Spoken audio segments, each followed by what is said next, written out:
Henry and Gordon were lonely when Thomas left the yard to run his branch line. They missed him very much.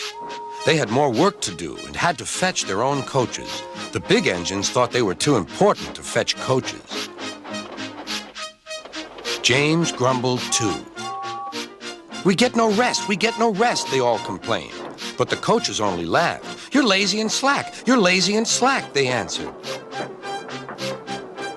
Altogether, the engines were causing Sir Topham Hatt a great deal of trouble. The big stations at both ends of the line each have a turntable. Sir Topham Hatt had made them so that the tender engines can be turned round, because it is dangerous for them to go fast backwards.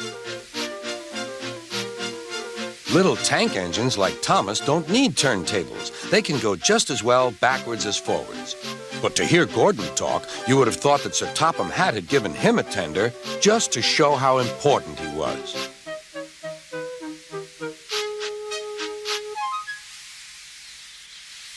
"You don't understand, little Thomas. We tender engines have a position to keep up.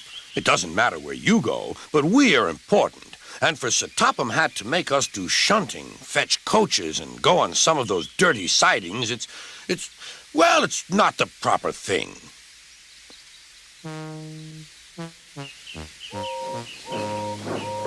Thomas chuckled and went off with Annie and Clarabelle. "Disgraceful," Gordon hissed as he ran backwards to the turntable. The turntable was in a windy place close to the sea, and if he was not on it just right, he put it out of balance and made it difficult to turn. Today, Gordon was in a bad temper, and the wind was blowing fiercely. His driver tried to make him stop in the right place, but Gordon wasn't trying. The fireman tried to turn the handle, but Gordon's weight and the strong wind prevented him.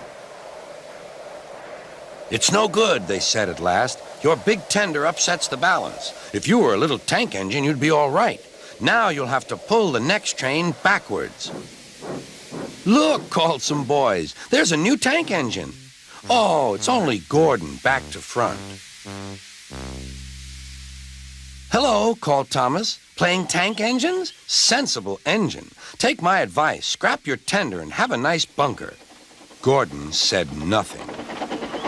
Even James laughed when he saw him. "Take care," hissed Gordon. "You might stick too." "No fear," chuckled James. "I'm not so fat as you." I mustn't stick, thought James. He stopped on just the right place to balance the table. It could now swing easily. Gordon arrived in time to see everything. James turned much too easily. The wind puffed him round like a top.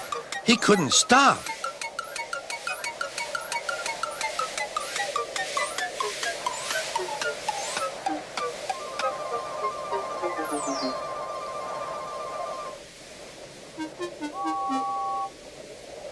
"Well, well," said Gordon. "Are you playing roundabouts?" Poor James, feeling quite giddy, rolled off to the shed without a word.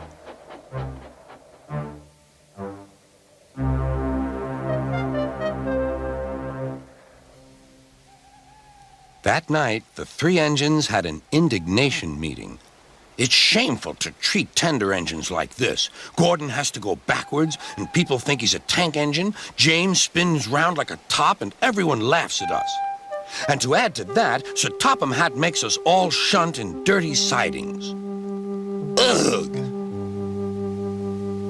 "Listen," said Gordon. He whispered something to the others. "We'll do it tomorrow.